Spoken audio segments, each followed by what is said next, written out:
Sexto grupo de días del calendario mexicano. Etzacualistli, el comer Etzali, fiesta dedicada a Tlalocantecutli y Tezcatlipoca. Es durante estos días que las lluvias comienzan a manifestarse en forma frecuente. Las temperaturas bajan debido a la humedad que se presenta. Las condensaciones se realizan a poca altura, por lo que vemos nubes a nivel de los cerros. Esto derivado al calor que se presenta en los pocos días que no hay lluvias. Por la humedad y las lluvias se presenta una gran fecundidad en la tierra. Las plantas y las flores se manifiestan en los campos y sembradíos, dando sus retoños. Empiezan a crecer. Los campos se preparan para encauzar los flujos de agua y se aprovechan al máximo en el riego de todas las extensiones sembradas.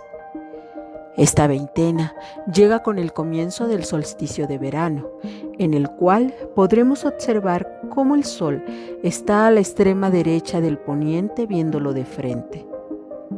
Por los días húmedos, las noches y mañanas frescas y tardes calientes, es común el cambio mental emocional en el comportamiento de los seres vivos. Es necesario controlar las emociones. Antiguamente se realizaban ceremonias de agradecimiento y bienvenida a las lluvias. Las personas se vestían de Tlalocantecutli. Tenían una preparación previa que consistía en subir a los cerros para realizar ejercicios de respiración e introspección. Durante las lluvias se realizaban danzas y ceremoniales de armonización. Se vestían con atuendos negros o azules y portaban un bastón en la mano izquierda que representaban los rayos.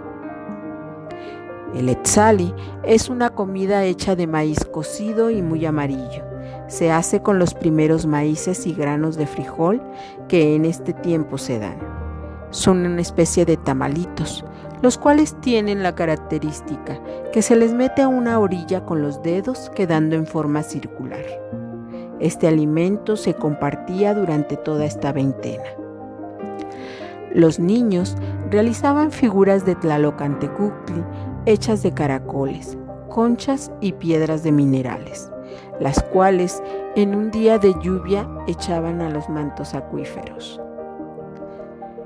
Recuerda en estos días verificar la posición del sol al momento de la puesta, observar la frecuencia de lluvia y a las nubes que invaden los cerros cercanos, acomodar los sembradíos y las macetas para que capten el agua de lluvia, reflexionar en los días de lluvia, bañarse con agua fría en momentos de frío, ya sea en casa o bajo la lluvia, aprendiendo a controlar la temperatura del cuerpo.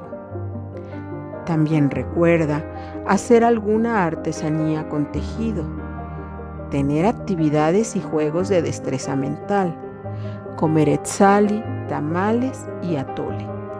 Tener autocontrol en todos tus pensamientos. Disfrutar de los cantos de las aves por las mañanas. Enseñar a los niños qué es un lago, un río, el mar o algún ojo de agua.